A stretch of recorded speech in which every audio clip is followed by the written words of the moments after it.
2014년 3회 전기자기약 기출문제 해설을 시작하겠습니다. 여러분, 전기자기약 공부하시면서 지금쯤이면 전기자기약은 이제 이렇게 공부하면 되겠다, 이런 것 좀 느끼시지 않나요? 예, 전기자기약은 제가 항상 말씀드리지만 공식에 답이 있습니다. 예, 공식을 많이 외우면 점수를 많이 얻을 수 있는 그런 과목입니다. 예, 그래서 전기자기약은 공식 위주로 공부하시는 것을 권장드리겠습니다. 자, 그럼 오늘도 공식에 좀 중점을 둬서 전기자기약 기출문제 해설 시작해 보도록 하겠습니다. 1번 정정 용량이 C0 마이크로파라드인 평행판 공기 콘덴서 판의 면적 3분의 2의 비유전율 입실론 S인 에보나이트 판을 삽입하면 콘덴서의 정정 용량은 몇 마이크로파라드인가? 자, 그림을 보면 공기 콘덴서 판에 면적과 수직인 방향으로 이렇게 들어갔죠. 수평인 방향이 아닙니다. 그래서 이 콘덴서 정정 용량을 구할 때 얘를 C1이라고 하고 얘를 C2라고 했을 때 얘네는 병렬 콘덴서 구하는 합성 정정 용량을 구하는 식으로 구할 수 있습니다. 콘덴서가 이렇게 병렬로 연결되어 있을 때의 합성 정정 용량은 얘가 C1, C2라고 했었을 때 C1 플러스 C2지요. 예. 그래서 얘 정정 용량 구하고 얘 정정 용량 구한 다음에 서로 더하면 이 콘덴서의 합성 정정 용량을 구할 수 있습니다. 자, 보시면 정정 용량이 처음에 이제 공기 콘덴서였을 때 정정 용량이 이 극판의 간격 분의 공기의 유전율, 진공의 유전율 곱하기 극판의 면적, 이렇게 구할 수 있죠. 그리고 그림과 같이 이렇게 다른 유전체를 이런 식으로 삽입을 하면 병렬회로의 합성 정정 용량 구하는 식으로 구할 수 있다고 했죠. 그래서 합성 정정 용량은 C1 플러스 C2로 나타낼 수 있습니다. 자, 우선 C1부터 구해볼까요? C1, 여기 1을 넣어주시길 부탁드리겠습니다. 예, C1은 극 간격 분의 공기 중의 유전율 곱하기 이 극판의 면적인데 이 면적에 3분의 2만큼 얘가 들어갔다고 했죠. 그래서 요 남은 면적은 3분의 1이 될 겁니다. 그래서 면적이 3분의 1 S로 들어간 거고요. 예, 요 C2의 정정 용량은 D분의 유전율인데, 유전율이 여기는 비유전율을 줬죠. 그죠? 그래서 공기 중에 유전율 곱하기 비유전율에 요 극판의 면적 3분의 2 S 이렇게 해서 이제 계산을 하면 각각의 정정 용량을 구할 수가 있는 거죠. 얘도 단위 파라드입니다. 그래서 이제 합성 정정 용량을 구하려면 얘네 두 개 더하면 되겠죠. 그래서 둘 더해서 공식을 정리해 보면 식은 이렇게 나옵니다. 자, 이렇게 나오는 그런 식의 정리를 한번 해볼까요? 얘가 이제 C1이 얘고 C2가 얘잖아요. 근데 이렇게 나온 이유는 얘가 이제 번분수를 해서 가까운 거 곱해서 분모에다 두고 얘가 1분의 D이기 때문에 먼 거 곱해서 분자에다 둬서 이런 식으로 나온 겁니다. 얘도 역시 가까운 거 곱해서 분모에다 두고 먼 거 곱해서 분자에다 두면 이 식이 나오고요. 얘를 3분의 D로 통분을 해서 식을 정리하면 얘랑 똑같이 들어가 있죠. 그래서 입실론 제로 S로 묶으면 1 플러스 2 입실론 S가 됩니다. 그죠? 그래서 식이 여기까지 이렇게 나온 거고요.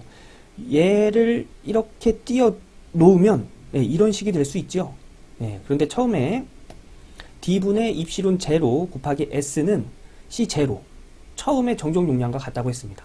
그래서 식이 이렇게 되는 거예요.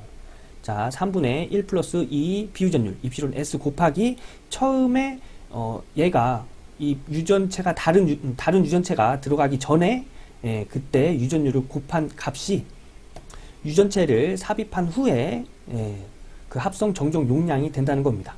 그래서 답은 4번이 되겠네요. 그죠? 자, 이 문제도 뭐 이렇게 그냥 보기만 하면 굉장히 어렵게 느껴지는 그런 문제입니다. 그런데 천천히 식을 정리하다 보면 누구든지 이런 식을 유도해낼 수 있습니다. 그래서 영상 다 보시고 난 후에 아니면 지금 영상을 잠깐 멈춰 놓고 혼자서 천천히 한번 해보세요. 다음 문제 가겠습니다.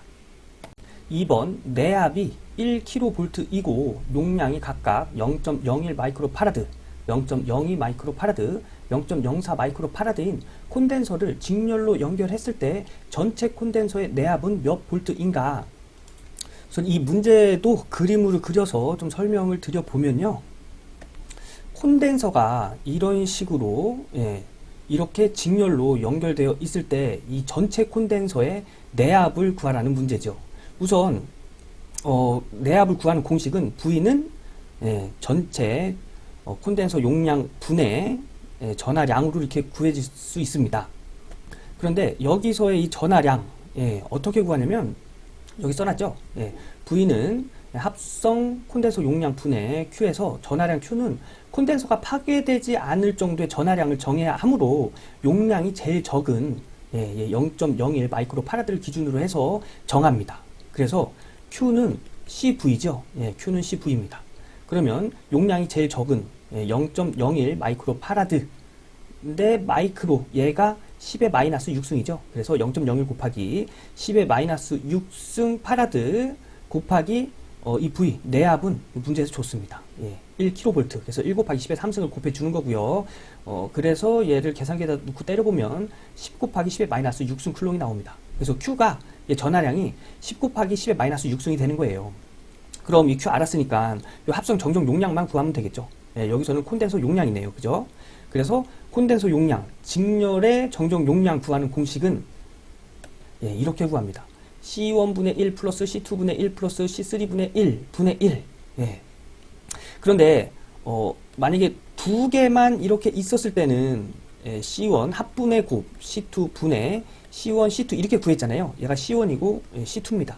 얘가 어떻게 나오느냐면 C1분의 1 플러스 C2분의 1 분의 1 해서 이렇게 나온 거예요. 그래서 이 공식은 이 두 개만 있을 때 사용되는 공식입니다. 요거 세 개 있다고 C1 플러스 C2 플러스 C3분의 C1, C2, C3 곱하기 이렇게 공식을 유도하면 안 됩니다. 이 공식은 틀린 거예요. 두 개만 있었을 때 이 공식을 사용하는 겁니다. 이 공식은 여기서 나왔다는 거. 그래서 이게 세 개 이상 이렇게 있을 때는 이 공식을 사용해야 됩니다.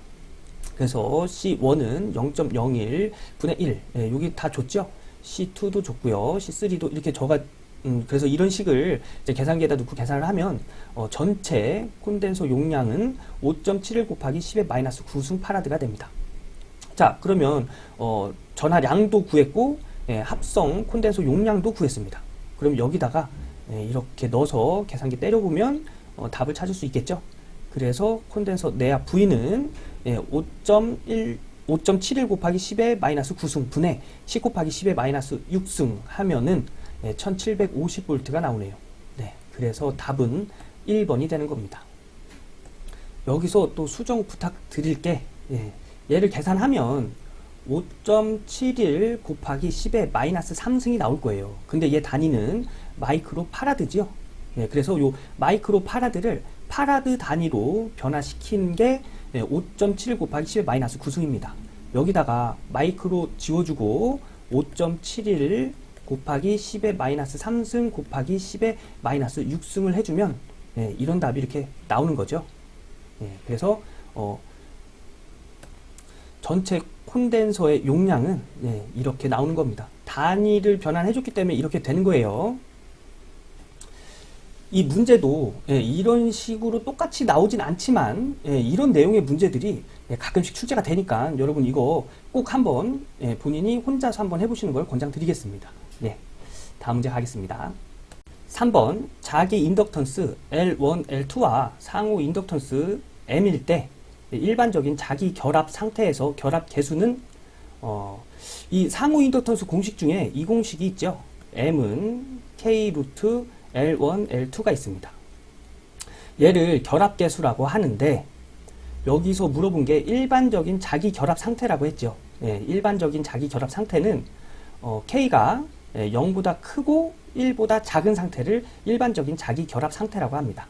그래서 답은 2번이 되겠죠. 근데 문제에서 뭐 자기적 결합이 전혀 되지 않는 상태라고 하면 K는 0이랑 같고요. 완전 결합 상태라고 하면 K는 1과 같습니다. 이건 역시 암기하고 가는 문제겠죠.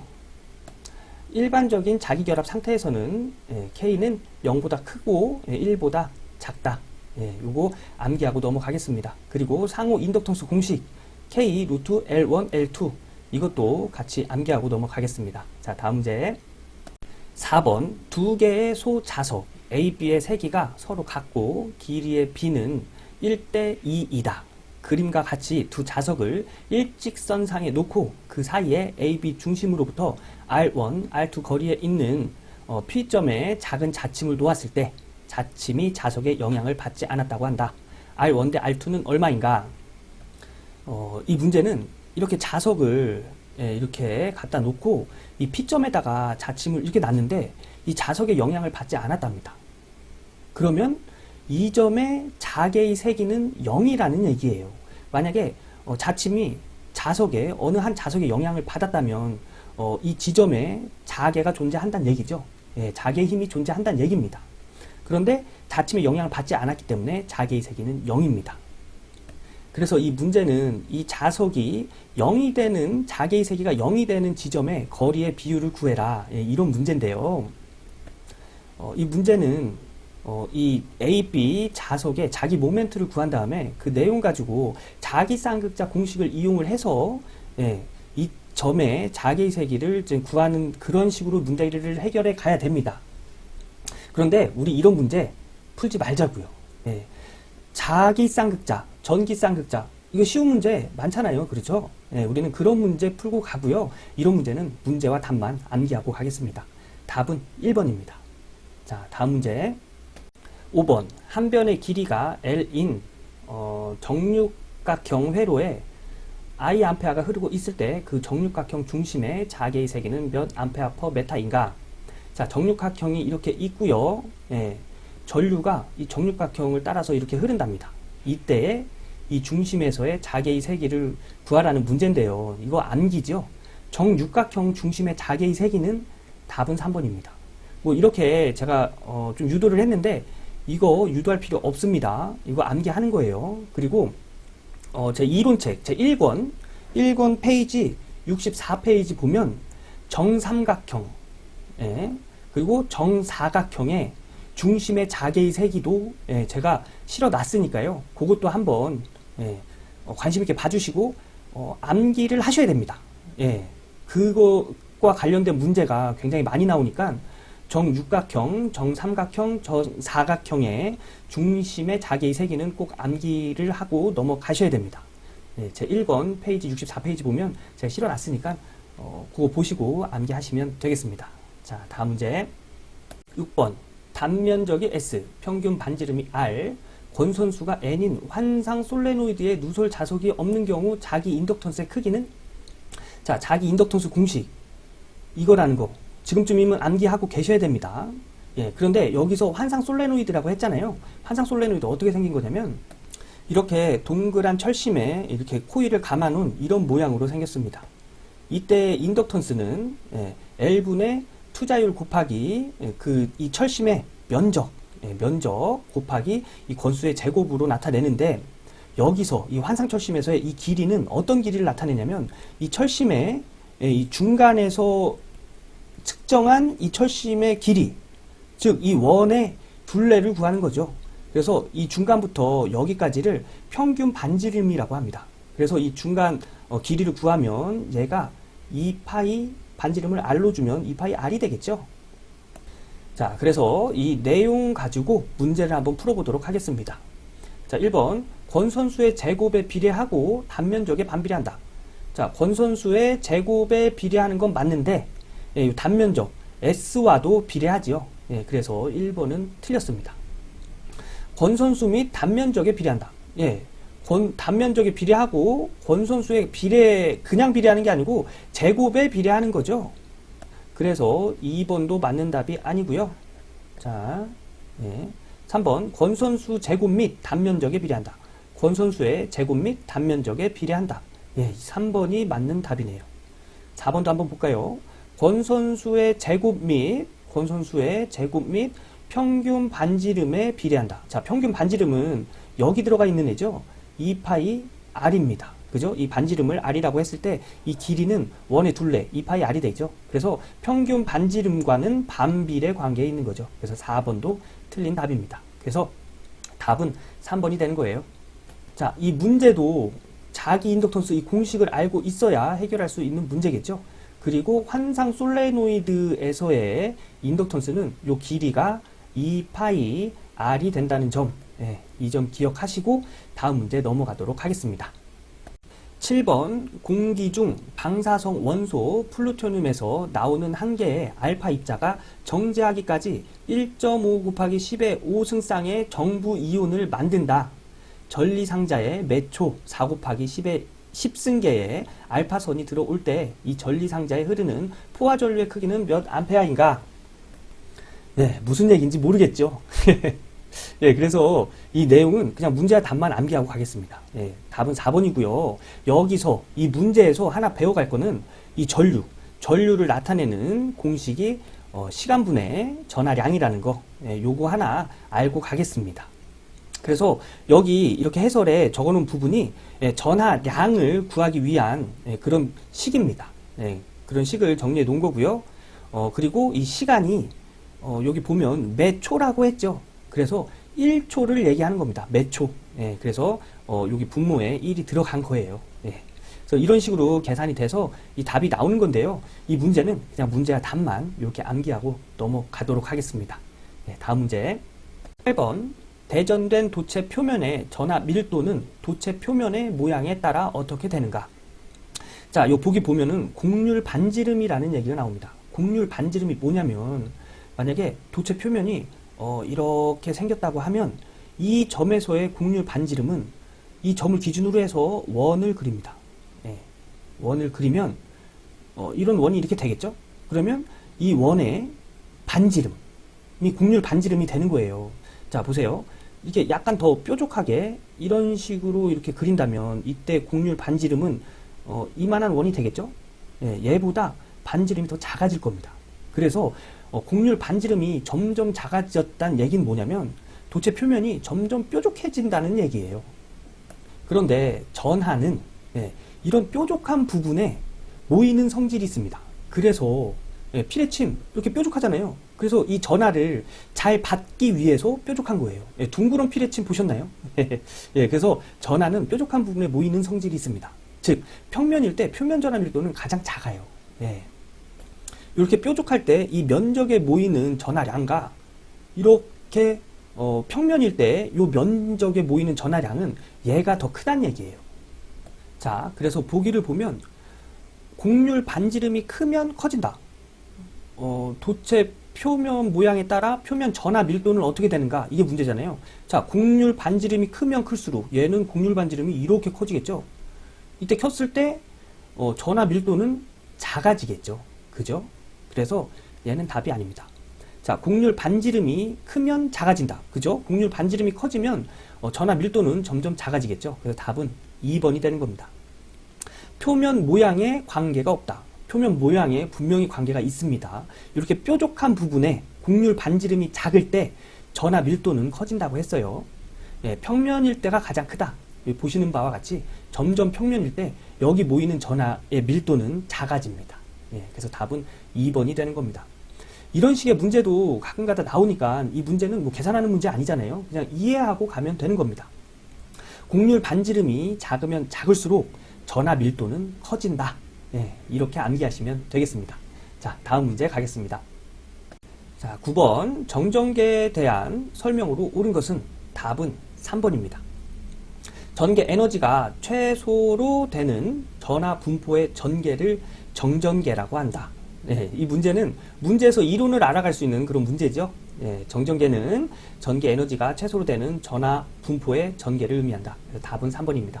이 문제 암기하고 가는 문제입니다. 자, 다음 문제.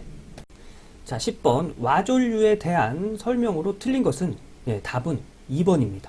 도체 내부를 통하는 자속이 변하지 않아도 전류의 회전이 발생하여 전류 밀도가 균일하지 않다.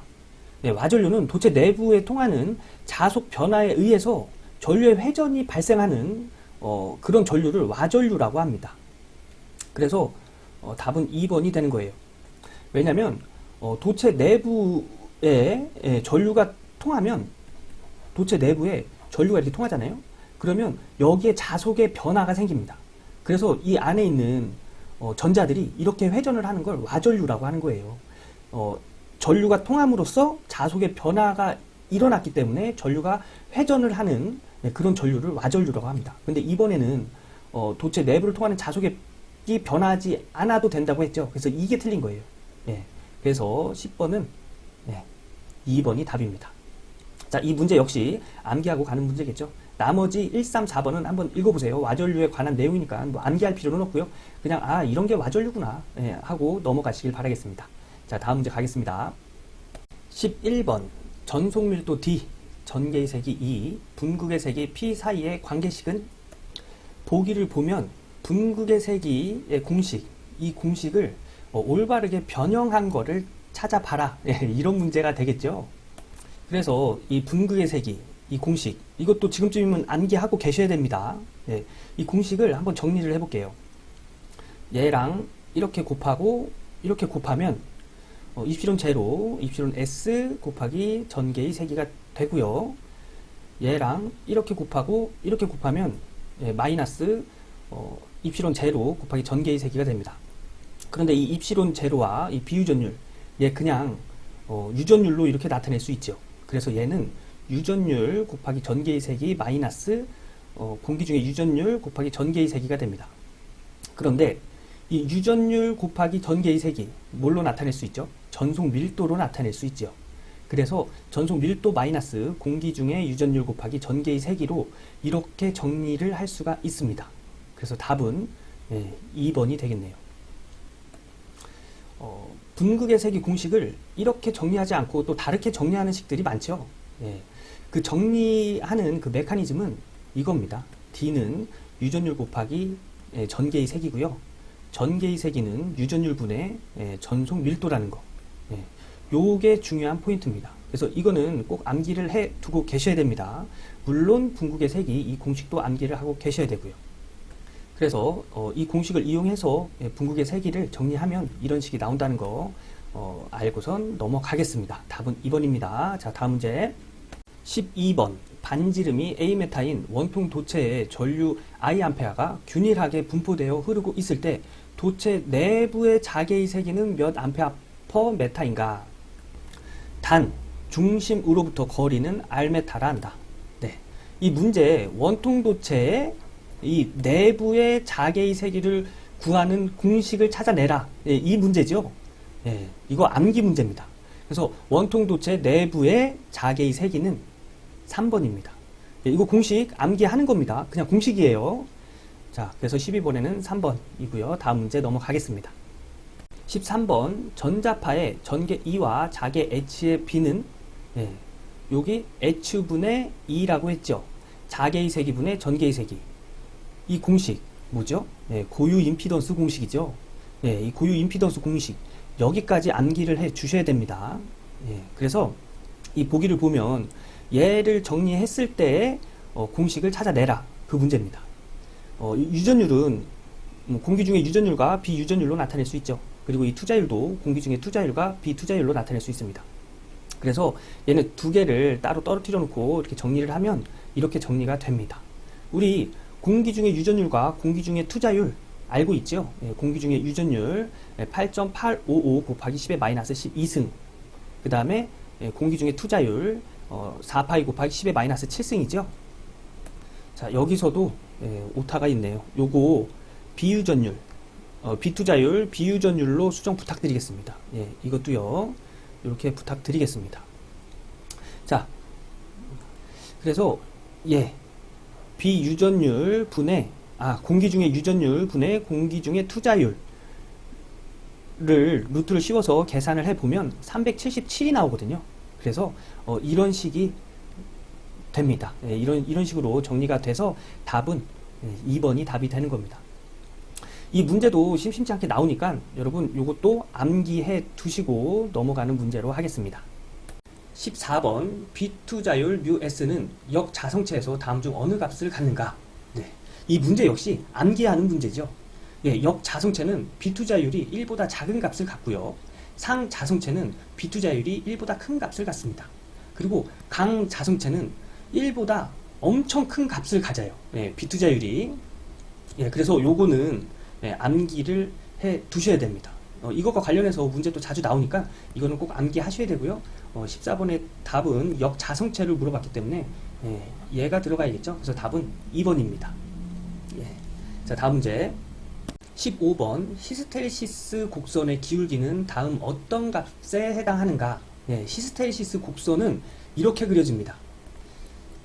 이런 모양으로 그려지는 애를 히스테리시스 곡선이라고 하는데, X축에는 자개의 세기, 그 다음에 Y축에는 자속의 밀도로 된 이런 좌표에 이런 식으로 그려지는 곡선을 히스테리시스 곡선이라고 합니다. 예. 그런데 문제에서 기울기를 물어봤죠. 기울기는 S축분의 Y축으로 나타내어져요. 그래서 기울기는 가로축 분의 세로축 해서 자개분의 자속 밀도로 나타내어집니다. 그래서 H분의 B가 어떤 걸 의미하냐, 그걸 물어보는 문제예요. 자, H는 투자율분의 자속 밀도로 나타내어지죠. 자속 밀도는 투자율 곱하기 자개의 세기로 나타내어지잖아요. 그죠? 그래서 얘를 이렇게 넘기면 투자율분의 자속 밀도가 됩니다. 그럼 이런 식에서 얘랑 자리 바꿔도 되죠. 그래서 투자율은 자개의 세기 분의 자속 밀도가 됩니다. 얘가 히스테리시스 곡선의 기울기죠. 그래서 이 기울기는 투자율을 의미합니다. 그래서 답은 1번이 되는 거예요. 이 문제 역시 그냥 이거를 그렇게 어려운 내용은 아니지만, 이거를 모른다고 했었을 때 그냥 문제와 답만 암기해도 그게 큰 문제가 없는 그런 문제입니다. 예. 그래서 히스테리시스 곡선의 기울기는 투자율을 나타낸다는 거 알고 다음 문제 넘어가도록 하겠습니다. 16번 유전체 내의 전속 밀도를 정하는 원천은 답은 3번입니다. 진전화 만의 밀도로 전속 밀도가 정해집니다. 이것도 역시 그냥 암기하고 가는 문제죠. 유전체 내의 전속 밀도를 정하는 원천은 진전화 만이다. 이렇게 알고 다음 문제 넘어가겠습니다. 17번 최적 전압 밀도 로 V의 최적에 걸쳐서 분포되어 있는 전압 분포에 의한 전위를 구하는 식은 답은 2번입니다. 이거 숫자 넣어서 계산하고 이런 거 아니잖아요. 그죠? 이것도 그냥 이 문제 나오면 이거 찾는 걸로 하겠습니다. 암기하는 문제란 얘기입니다. 17번 암기하고 다음 문제 넘어가겠습니다. 18번 진공 중에서 점 0,1m 되는 곳에 마이너스 2 곱하기 10의 마이너스 9승 쿨롱의 점전화가 있을 때 점 2,0에 있는 1쿨롱에 작용하는 힘은 점전화 사이에 작용하는 힘을 구하라는 문제입니다. 쿨롱의 법칙을 이용해야겠죠. 그래서 해설을 보고 설명을 드리면, 자, 이런 좌표에 x가 0이고 y가 1인 점에 q1인 그런 점전화가 있답니다. 그리고 x가 2고 y가 0인 점에 q 1쿨롱이라고 했죠. 1쿨롱의 점전화가 있다고 합니다. 얘를 q2라고 둘게요. 그래서 q1 이 점전화의 전하량은 마이너스 2 곱하기 10의 마이너스 9승 쿨롱이라고 했고요. 이 점의 전하량은 1쿨롱이라고 했습니다. 그러면 우선 이 문제는 쿨롱의 법칙으로 해결을 해야 된다고 했죠. 그래서 물론 쿨롱의 법칙은 이런 식을 갖습니다. 4파이 입시론 아래 제곱분의 q1, q2에 벡터로 구할 때는 단위 벡터가 이렇게 들어가야 돼요.